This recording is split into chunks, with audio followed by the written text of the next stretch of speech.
the most adventurous, genuine, kind mountain man I've ever met. He likes crazy cool ideas. He likes trying to push people's boundaries. The kind of person that isn't afraid to be himself and to do what makes him happy. A very adventurous, outgoing, intellectual, deep thinker who I feel is always trying to learn more to improve himself and the world around him. He likes getting people stoked and motivated. Ever since I've known him, he's always smiling, always wanting to go on an adventure, really excited about life. My name is Austin Burr. I am 22 years old. I currently live in this truck, actually. Yeah, I think Austin is living in his car right now. When I first found out Austin was living in his car, I wasn't all that surprised, honestly. I think he's become more responsible from living out of his car just because he's taken on new opportunities. He's become a really good person. Oh, my mom was not stoked.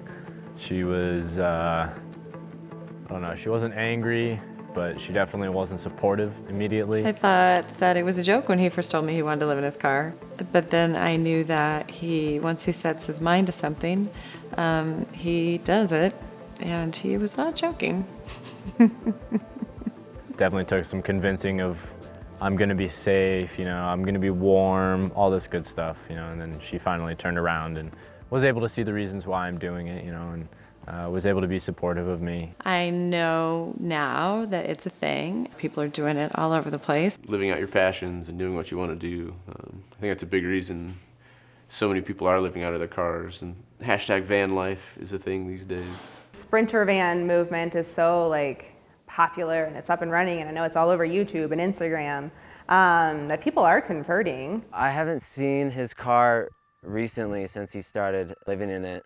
I saw it when it was starting to get gutted and insulated, but not recently, so I don't know what it's like in there. This is my big, beautiful 2004 Toyota 4Runner. The front section of our little storage container. This goes all the way back to the back of the vehicle.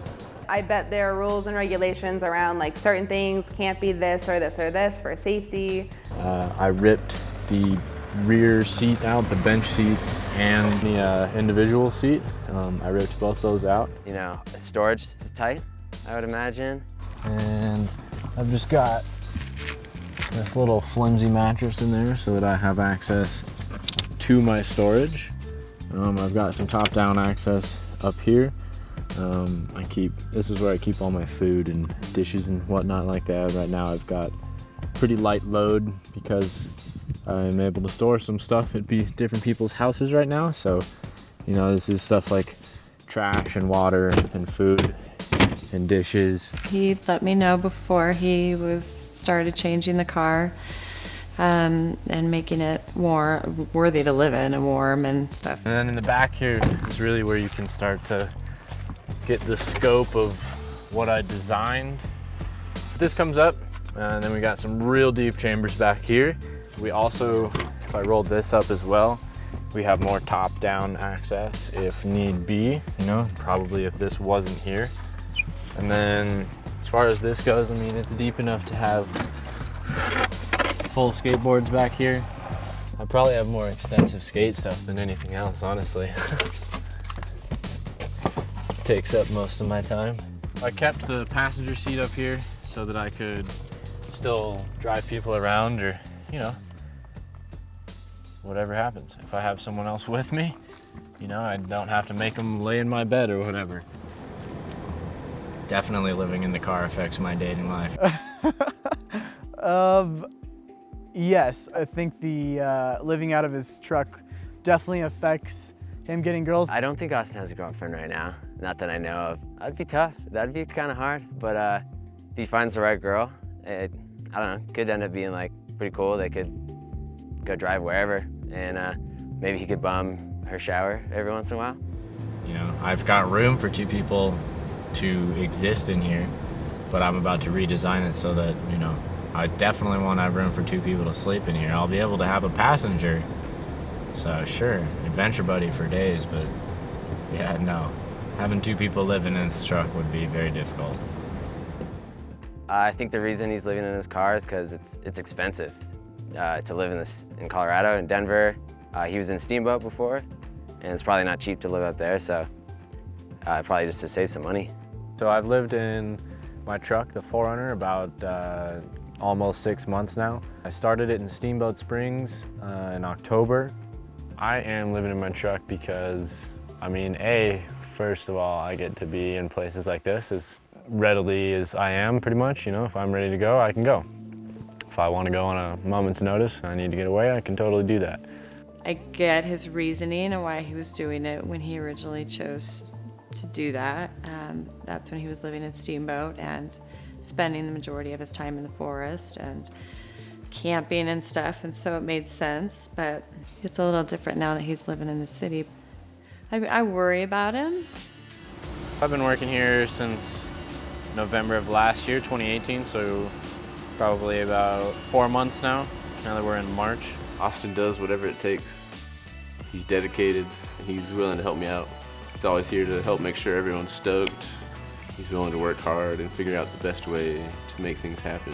Definitely my favorite part about working here is being able to be surrounded by skateboards the whole time. Make them, ride them, test them, break them, you know, just build them. It's awesome. Favorite job I've ever had for sure. Working here definitely gives me quite a few advantages as far as being able to have access to a bathroom all the time. Like, I have a key here, so I can keep things in the fridge if I really need to, or use the bathroom at any point if it's an emergency, or I can even park out in the alley and stay there. A lot of times I come to work, I'll just bring my toothbrush in and have a second in the bathroom and take 5 minutes and brush my teeth and get ready for the day and smell good and be able to exist among normal people, I guess, that have access to showers every single morning and whatnot. We've got this awesome skate shop with 50 feet of storefront. We have windows into the factory so people can watch the CNC machine cutting boards out. We can see our guys sanding and routing and preparing boards for finishing. We're all skaters. We're all a big, awesome group of dudes. We all get stoned and drink beer, and you know, we're all a bunch of weirdos from a bunch of different places, so we can relate with our differences. Austin is a great employee. He's definitely one of a kind. It's, you know, not very often at all will you find an employee who can park their house outside and show up early in the morning. Where he takes the car at night, I don't know all the places. He's actually parked in my house a couple times, so. He's told me that he parks usually in 24-hour businesses where it's legal to park. Living in your car is illegal in Denver. I've heard Walmart is a really good one. RTD, a lot of their parking lots are free and you can leave a vehicle overnight, so a lot of times I'll stay there and whatnot and use my window cover so no one can tell I'm there. The closer you get to being outside, you never really know what's going to happen. Living in your car, I don't think is always going to be the safest, especially where we are here in Denver on South Broadway. I think it's that uncertainty of I have a little bit less wiggle room because I'm so close to the outside world. Like, I'm in a car and that's great, but I'm so close to everything else that's going on around me. He's shared somebody did try to get into his car when he was in it one night. I think there was one night he was parked here at the factory. The first night he spent in his car in Denver, a man had climbed up onto the top. And they must not have known he was in there. And someone tried to, I guess, look inside of the topper I have on it, the little rocket storage box up there. They were shaking it, trying to break in, and he's just in there, like, trying to sleep, like, first night there. And didn't know what to do, and they couldn't get in, left him alone, luckily, I think. So, yeah, he's telling me that. I was like, that's pretty wild. That's crazy. He definitely doesn't tell me everything. I know that, yes, because he knows I worry. If you take more risk, there's more reward involved as well. And that's not to say that I do a lot of stupid things. Some people would call them stupid, but I mean, you can also take an educated risk. You can know a lot about what you're doing, know that it's, you know, something you haven't done before and a little bit outside your boundaries, but you're never going to be able to see new opportunities and new doors open if you don't push your own boundaries. So it's risk is a necessary part of life to be able to pass those and progress as a human and as a consciousness. And he's got his first skateboard, I think, at 3 or 4. It was a Walmart Spider-Man skateboard. It had Spider-Man grip tape, it had Spider-Man graphic on the bottom, Spider-Man wheels. The hardware even had spider-shaped imprints on the top of it. It was pretty cool, for sure. That's what got me kicking originally. When he was a child, he was adventurous with everything, and he was always trying to take everything to the extreme. It probably started when he was little and jumping off the couch, and then little things. And then he started doing more dangerous things like jumping off the roof into the snow bank, things like that. But everything he's done, mountain biking, skateboarding, longboarding, whatever, he always seems to take it to the extreme. My buddy Jared came to my house one day and asked me if I knew what sliding was. My brother had bought his first longboard. I bought mine right after because we were instantly obsessed. I rode over to his house And learned how to do it in our super flat elementary school parking lot, just a couple blocks from our house. Yeah, whenever we can, we go back to the spots we used to hit back in high school and try and skate. Yeah, so we had Jackass Hill. That was one of our main local hills. We skated with a bunch of buddies there. This is Jackass Hill Road. This is the spot for me and my crew back in high school.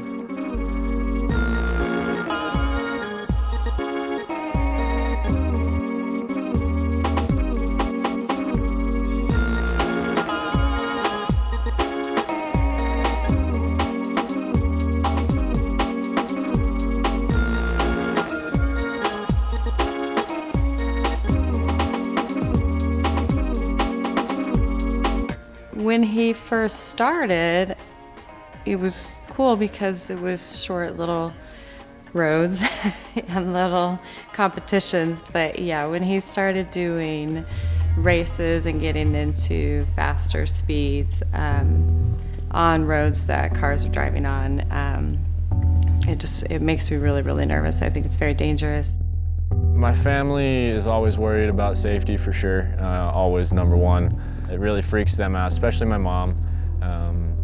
But she's pretty confident in how I can keep myself safe. I mean, I've made it this far without getting bricked too hard, so. I definitely personally avoid telling my parents about, the gnarlier crashes where, people are really injured.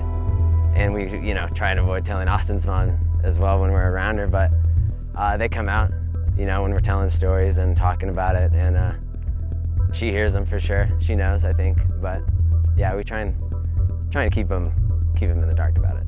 The worst crash that I've been in would probably be when I hit it might have been, I think it was the first time hitting the guardrail, because I had a lot of internal bruising, there was a lot of bone bruising. It was pretty gnarly.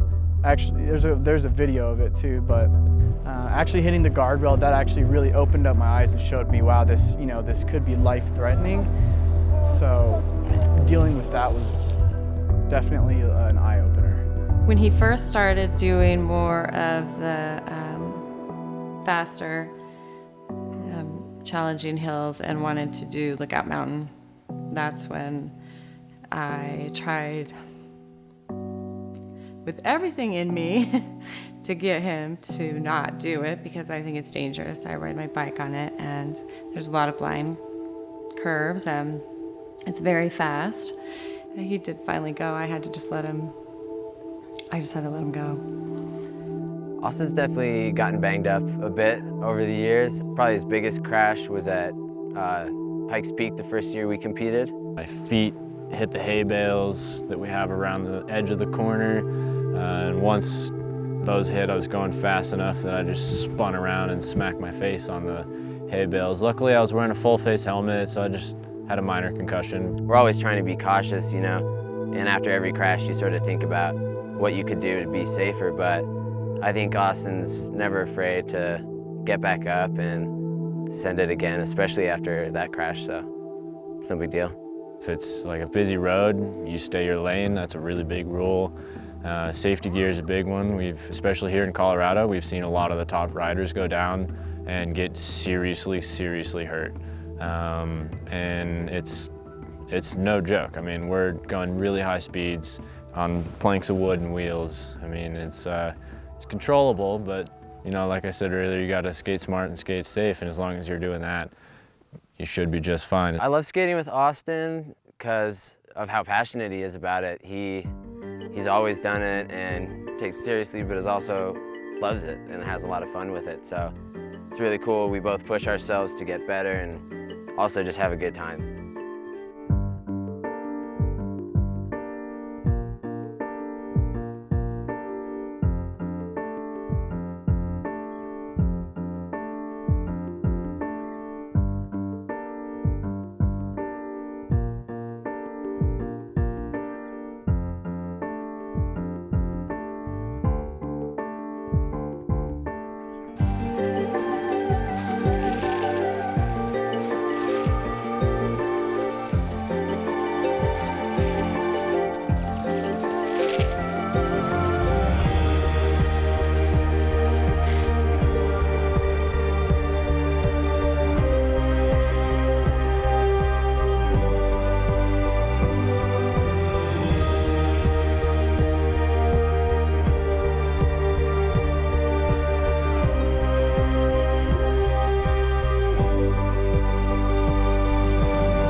Last season, the only race I really attended was Devil's Peak downhill here in Colorado in Georgetown.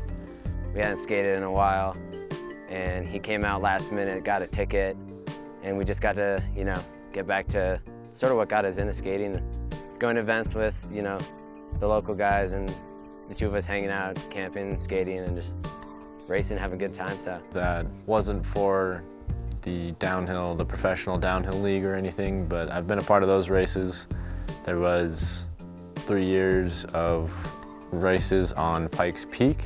I raced 2 years of that, but other than that, I mean, there's plenty of local races that, you know, aren't as high stakes or anything like that, much more fun-oriented or outlaw-oriented. yeah, we'll skate whenever we can get together. I'm in school right now, so it doesn't always work out, but yeah, whenever we can, we go back to the spots we used to hit back in high school and try and skate.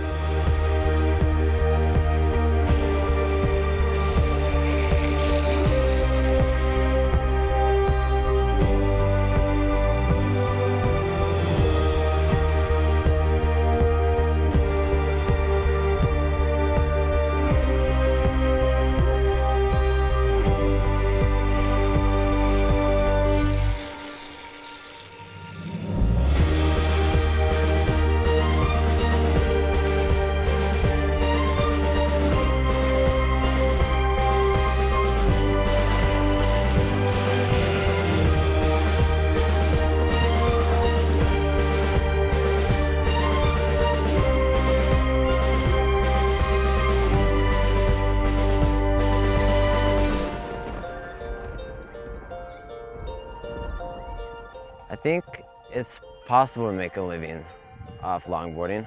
It's definitely a lot harder than other sports, just because it's not as popular, it's not as mainstream, especially, you know, even as skateboarding.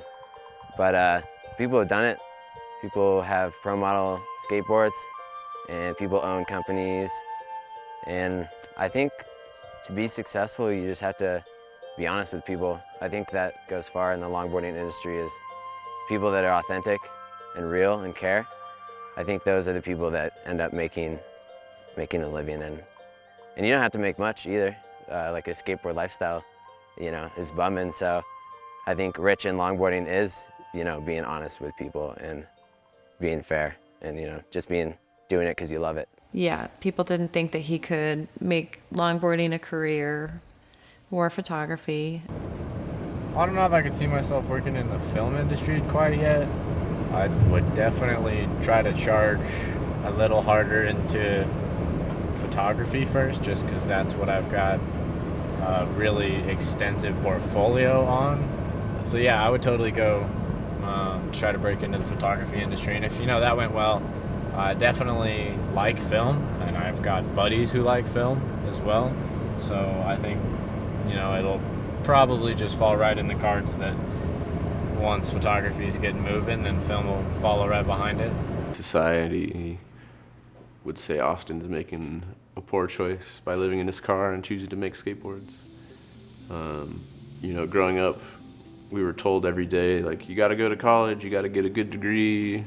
It's the only way life is gonna like be easy for you and stuff. And most people give me the one-liner, oh great, yeah, do it while you're young and dumb or young and broke before you realize what you need, you know, stuff like that. No, I don't think that the older generation understands the people living in cars and the younger generation. I think that there's, you know, such a divide. You know, there'll always be this like, we never did that when we were growing up, and that's not the way you do things. You're supposed to do X, Y, Z. And as, you know, new generations come in, you're like, I don't really want to do X, Y, Z. Like, I kind of want to break this mold. So yeah, I can like hear some older voices in my head kind of like, that literally doesn't make any sense. Why are you sleeping in a car? Because I want to. You know, my parents kind of laugh at the fact that he's in his car, and I know his mom has kind of laughed about it as well, but I don't know if they really understand like the struggle or why you might think that that's living in your car is necessary, but I think they do understand that sense of freedom, being on your own and making it on your own. So I think everyone can relate to that. I do think it was a good choice to move into his car just because if it feels right and you know it's right, then it's definitely the right decision to make. I've actually wanted to do it for a while now myself. Get into a van, maybe even do, you know, that van life. I don't think I would ever consider living out of my car. Definitely looks kind of fun some of the time, but I don't think I'm tough enough. I don't think I could do that. I need some room to stretch out and like shower. I don't know. It would be fun though. My advice to him now would be just to make sure he's doing it for the right reasons and for the reasons he started to do it for. And if he did it to be able to travel, and then do that, but to stay safe wherever he is. I would advise to Austin and people living in their cars that you're going to keep following that path, if that's what the path is supposed to be for them, and to really be as in tune with themselves as they can be, to recognize and realize when it's time for something different. I just want him to be able to do whatever makes him happy and helps him to afford to be able to do the things that he enjoys. So whatever that may be, if it makes him happy and it doesn't hurt others, then I support it. She's always supported me in anything I've ever done, even if she doesn't agree with it.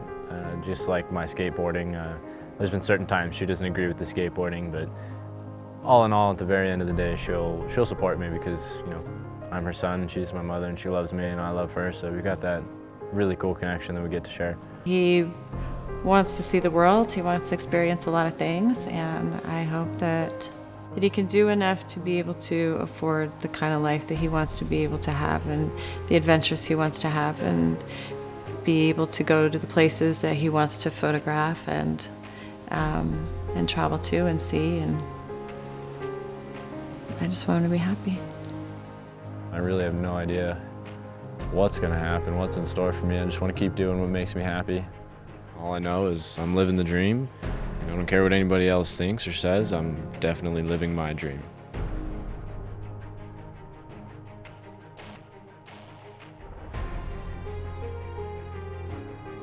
Well, tonight, the episode of Homeless Chef, we've got shells and cheese, good old chunky canned chicken breast, hardwood smoked bacon. Wow. Some super gnarly wind. I usually have a second fork, but I lost it, and that's why you have two forks. It's completely illegal to live in my car and reside and whatnot, so I can't be set up like this because that really gives it away. God, I love bacon. Bacon is just a staple for camp cooking, for sure. It's nice and easy, just throw it on.